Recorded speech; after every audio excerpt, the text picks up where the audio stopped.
semuanya, kembali lagi dengan saya Revisi Jovi. Nah, di sini saya akan melanjutkan pembahasan kita tentang React.js. Nah, kali ini saya akan membahas tentang data JSON. Nah, data JSON ini tuh kayak data yang kita deklarasikan di codingan kita sendiri, dan itu akan kita tampilkan ke dalam website kita. Nah, sebenarnya lebih bagusnya kan ditampilkan itu dari database, tapi untuk sekarang ini kita buat dulu di data JSON ya teman-teman, ditampilkan secara manual dulu lah gitu istilahnya. Yang pertama yang akan saya bahas itu bagaimana cara membuat data di JSON-nya. Pertama-tama teman-teman bisa buat dulu nama filenya, itu harus pakai extension-nya JSON. Nah, di dalam sini saya sudah memiliki sekitar 20 data. Nah, ada 20 data. Yang pertama itu ada ID, itu tuh sebagai unitnya gitu ya teman-teman, kayak primary key-nya gitu. Nah, ada ID, terus saya ada atribut nama pemesan, jumlah pesanannya ada berapa. Nah, di sini saya juga ada atribut utama yaitu kategori, yang mana atribut ini memiliki anak, yaitu jenis, tipe kertas, dan ukuran kertas. Nah, kalau atribut yang seperti ini, itu namanya nested atribut gitu, kayak atribut yang beranak gitu kan. Dia jadi atribut utama punya atribut lagi di dalamnya gitu. Nah, penulisannya itu seperti ini. Lalu ada atribut utama time, dan anaknya itu tanggal pesanan dan estimasi. Lalu ada tentang detail, itu anaknya ada gambar dan juga harga. Nah, pembuatannya itu seperti ini, jadi nanti tinggal diulang-ulang aja ya, sebanyak sekitar 20. Nah, seperti ini semuanya. Nah, ini untuk pendeklarasian data yang akan kita tampilkan ke dalam website seperti ini gitu teman-teman. Nah, setelah itu kita akan lanjut membuat tampilannya. Nah, karena di sini saya berbentuk tabel, nah berarti di sini juga pakai tabel ya teman-teman. Jangan lupa pakai tag tabel dan TRTH. TH-nya ini untuk kolom-kolomnya, kolom itu yang ke samping. Nah, sedangkan nih TD ini nanti yang untuk isinya ya, untuk barisnya gitu. Oke. Nah, jadi di sini sudah buat. Oh ya, sebelum itu jangan lupa di-import ya data JSON-nya. Nah, kita harus import dulu ini dari framework.json. Nah, lalu barulah kita buat tabelnya. Ini seperti biasa ya teman-teman, cara buat tabelnya. Aduh, sorry. Biasa. Terus ini. Nah, di sini teman-teman. Nih, pemanggilan yang ini. Nah, ini itu tuh kita panggil dari data JSON kita tadi. Nah, kan data JSON kita itu kan kayak array gini ya, bentuknya kayak array. Tandanya array-nya itu dia pakai kurung kurawal seperti ini. Ini ada kurung kurawal, tandanya dia itu berbentuk array. Nah, makanya di sini tuh kita panggilnya itu pakai map atau map gini. Nah, kita panggil item sama indeksnya. Nah, di sini yang kita panggilnya itu tuh per indeks. Nah, pas panggil indeks itu kan tadi ada indeks 1, ada indeks 2 gitu kan. Yang uniknya ID-nya gitu. Nah, makanya nanti dia akan memanggil per indeksnya gitu. Indeks 0, indeks 1, 2, 3 dan seterusnya. Karena indeks kan mulainya dari 0 ya. Nah, ini untuk perulangan gitu. Nah, jadi kayak kita nggak perlu lagi pakai looping for, looping do while atau yang lain. Nah, tapi kita cukup pakai kayak gini aja untuk bisa dia berulang-ulang memanggilnya mulai dari indeks 0 sampai indeks ke 19. Nah, lalu di sini ini saya ada buat kayak sedikit CSS-nya juga supaya dia di sini tuh kayak selang-selingnya tuh kayak ada berwarna gitu ya. Nah, terus di sini, pengisian dari macam-macam ini, dari macam misalnya kayak nama pesanan tuh isinya ini, kategori isinya ini, itu dari sini. Nah, item nama pesanan. Nah, item itu didapatkan dari kita panggilnya itu dari si data JSON ini. Karena kan kita dekorasikannya itu tadi kan item ya di sini. Nah, jadi di sini pun item dot nama pemesan. Nah, nama pemesan itu kan diambil dari data JSON yang di sini. Nah, jadi nanti dia akan menampilkan nama pemesan. Nah, gitu juga untuk yang jumlah pesanan. Nah, kalau untuk gambar nih, karena saya punya gambar, di sini buatnya tuh jangan lupa pakai tag img ya, tag gambar. Terus di sini pakai extension JPG karena gambar saya itu berupa JPG. Kalau misalkan berupa PNG itu tinggal disesuaikan aja ini jadi PNG gitu. Nah, jangan lupa dibuat tag img ini supaya nanti ketampil gambar seperti ini. Nah, karena tadi itu kan pemanggilan kayak nama pemesan itu kan pemanggilannya atribut utama ya. Nah, gimana sih caranya memanggil atribut yang ada anaknya gitu? Misalkan ada atribut detail yang harga. Ya, atribut harga ini kan dia atribut utama itu atribut detail, anaknya itu harga, berarti tinggal detail.harga gitu aja. Gitu juga dengan yang gambar. Nah, itu tuh pemanggilannya. Itu untuk tentang cara kita buat tabel seperti ini dan menampilkan yang seperti ini. Lanjut kita akan belajar tentang bagaimana cara membuat search bar seperti ini dan juga filter bar seperti ini. Oke? Search bar itu tuh kita pakai yang namanya tuh kayak constraint gini ya teman-teman. Jangan lupa dibuat di sini. Nah di sini tuh search bar dan filternya, misalnya kayak search term, ini untuk pencarian terserah mau pencarian nama, pencarian kategori atau apapun itu.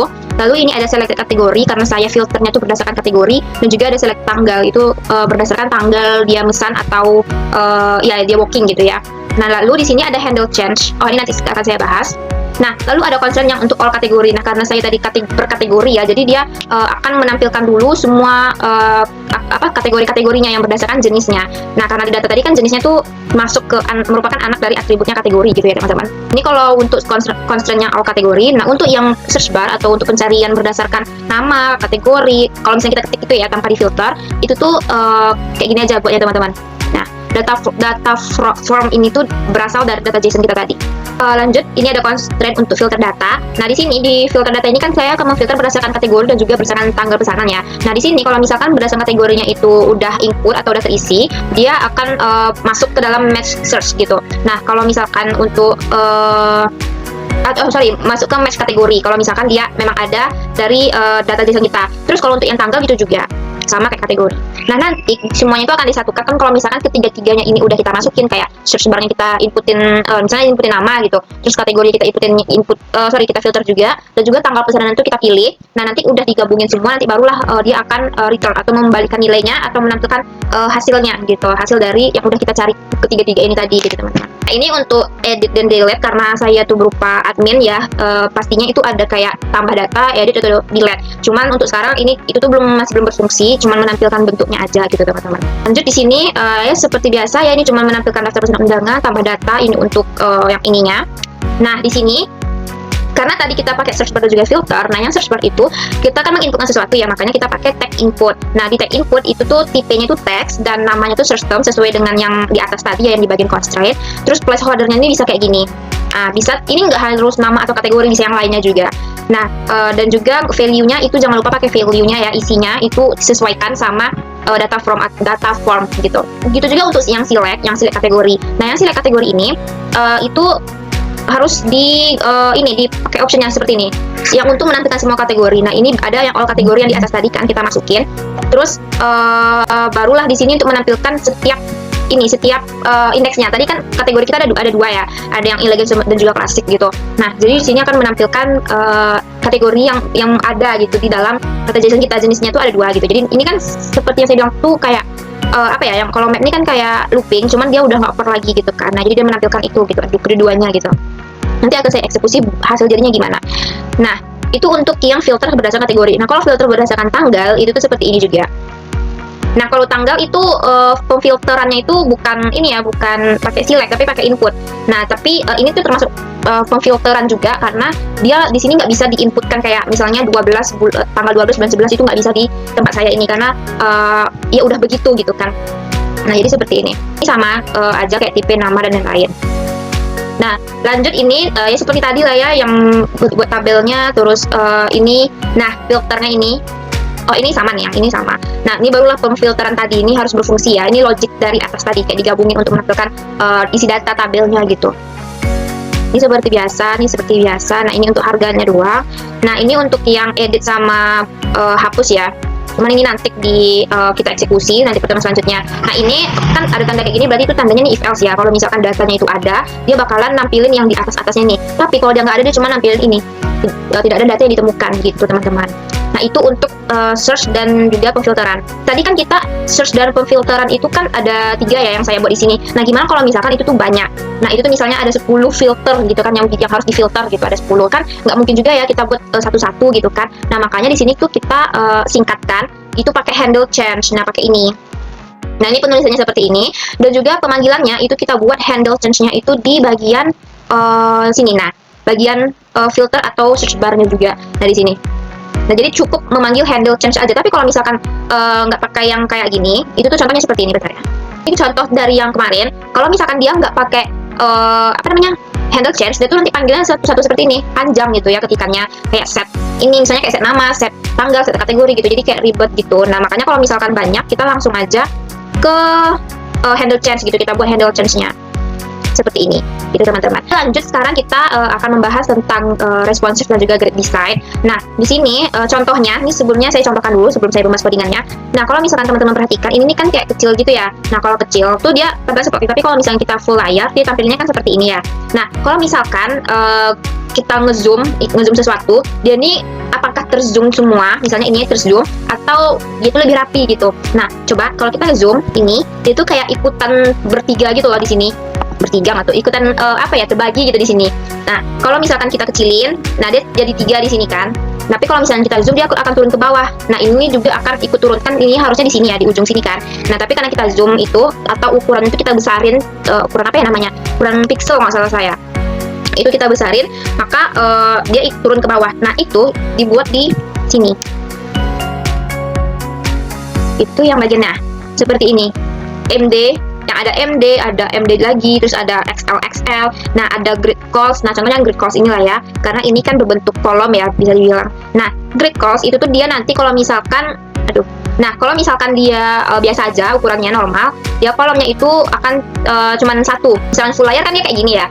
Kalau di zoom kan nanti udah nggak full layer lagi namanya kan. Nah, dia bakalan satu. Terus kalau misalkan ukurannya SM, itu tuh SM-nya itu ada di ukuran tablet kecil atau 640 pixel ukurannya. Dia nanti akan terbagi menjadi 2. Nah, di sini kalau misalkan ukurannya kecil, ya kecil gitu kan. Kalau misalkan besar nanti dia beda lagi. Nah, kayak LG itu tuh ukurannya di 1024 pixel. Itu tuh berlaku untuk di laptop kecil. Nanti dia akan terbagi menjadi 4. Nah, gitu teman-teman. Nah, jadi kayak pembagian per kolomnya gitu loh, kayak gini kan, kayak kalau misalkan dia membesar, dia akan membagi ini menjadi 2 kolom. Jadi dia nggak 3 kolom lagi, nggak ada di sininya gitu. Jadi dia turun ke bawah gitu. Tapi kalau misalkan, nah seperti ini, kalau kita makin besar lagi, dia membaginya tetap satu gini.